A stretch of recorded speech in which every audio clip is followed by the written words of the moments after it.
For years, my bloggings was my lifelines, my secret confessional, my emotional rotation device, and my choppy, dark sense of life. Lonely nights, awkward days, and there I was, talking to the camera like it might understand me better than any human ever could.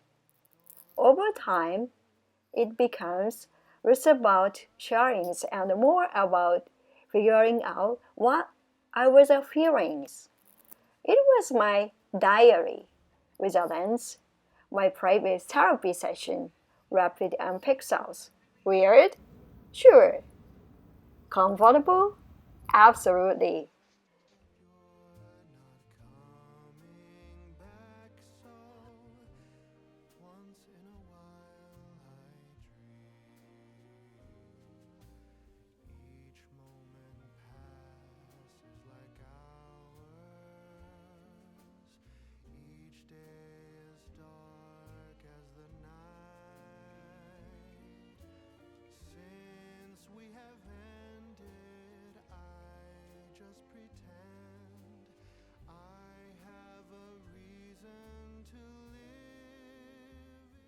I didn't show anyone back then.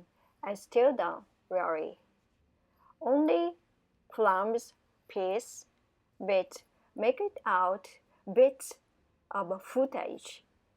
Record film, I didn't consider just slightly interesting enough to survive the internet. The list is locked away like a secret treasure chest, marked handle with care. We contain extreme self-doubt. Occasionally I ask myself, will anyone ever care? And then I shrug, ignore, dismiss, and answer, maybe, but it doesn't matter if they don't. Life has a funny way of making your own company sufficient, or maybe just unavoidable.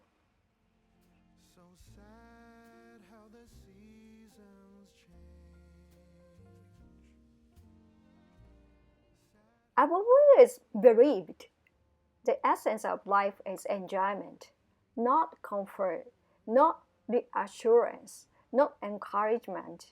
Actually, enjoyment.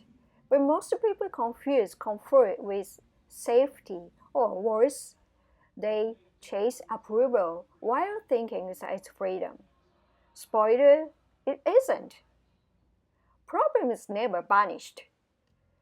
Family, work, health, money, relationships, they arrive like unexpected guests with terrible timings.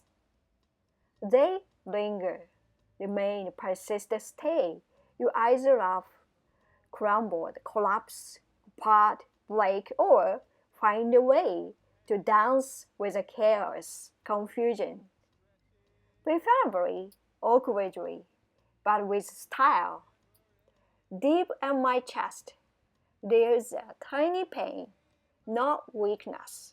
Proof, evidence that I've flinched, jerked recoil, fallen, and fallen, dropped, ruined, and still kept going. Take the meetings disaster of 2017, for example. I confidently raised up my hand and said, leave this part to me. A sentence delivered with a conviction that tell the speaker. My boss bring it again and said, actually, we decided that last week. For a second, I considered the possibility that I had somewhat traveled back in time.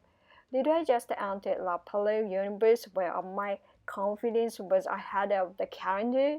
I flipped through my notes like a detective searching for clues on a low-budget sci-fi show.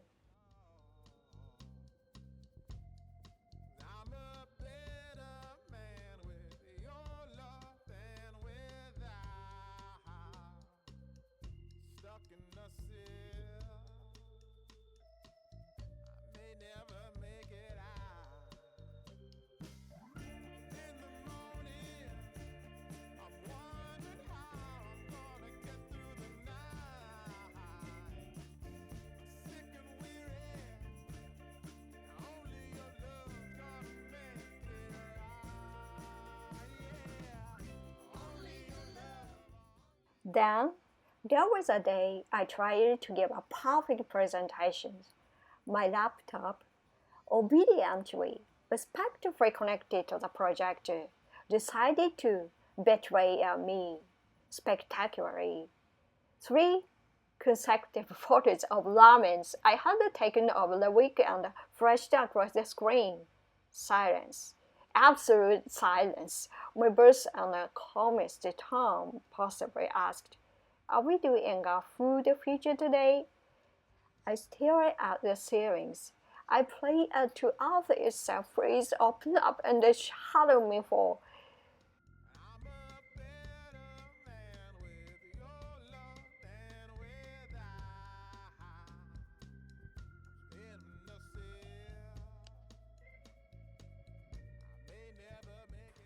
There was also the infamous automatic door incident. Determined to appear professional for a client meeting, I walked, strode, confidentially marched toward the exit. The door didn't open. I waited. Still nothing. Behind me, a coworker whispered, "It's push door." At that moment, I briefly considered that my life might actually be a reality show produced by someone with a very specific sense of humor. At night, when I lie in bed, this moment replayed like a montage on the most tragic comic film ever made. I shout savagely into my pillow, kicking, hitting, attacking, like a toddler having a meltdown over peace. If life had a delete embarrassing memories buttons, I would have smashed it 100 times, and yet somehow I survived it. Somehow, all the projected ramens, frozen meetings, and push door humiliations, shame, embarrassment has collated marriage combined into something that resembled resilience, toughness, adaptabilities. I'm ordinary. Clumsiness is my constant companions. Emails meant for internal staff only have gone to the entire companies, leading me to waste. Go back, please go back in time. These screens, like some desperate time travelers, are stuck in the cubicles, office space booth. And yet, here's a beautiful other truth. Every misstep, mistakes, errors, matters. Every awkward moment has shaped who I am. I've failed publicly, profounded, struggled, failed quietly, worked from under the night sky wondering if anyone else felt as small as I do. And I've learned something in every instance. Every stumble has given me the power to smile at others' mistakes. Don't worry, I can say, I've done way worse.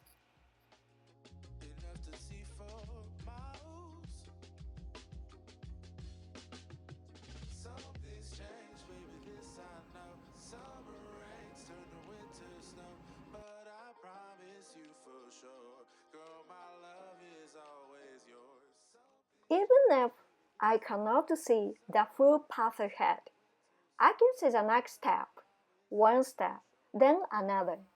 Courage is cumulative even when microscopic.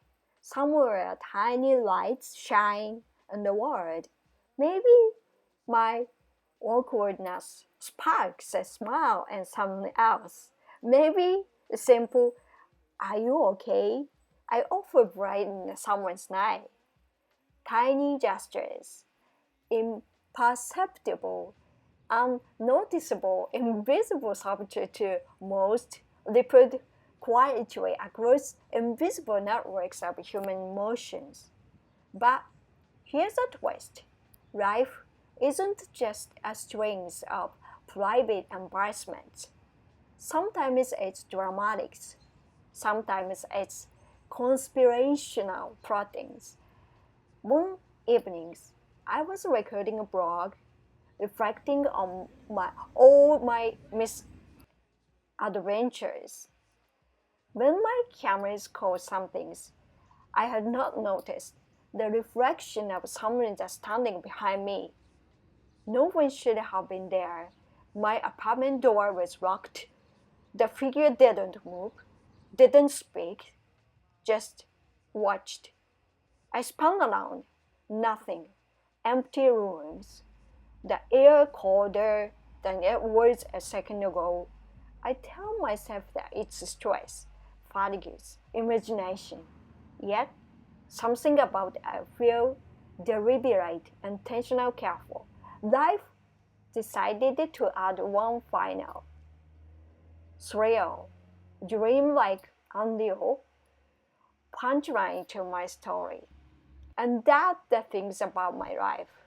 A single, mundane, ordinary routine day can flip into something extraordinary, terrifying, hilarious, and utterly unpredictable all at once.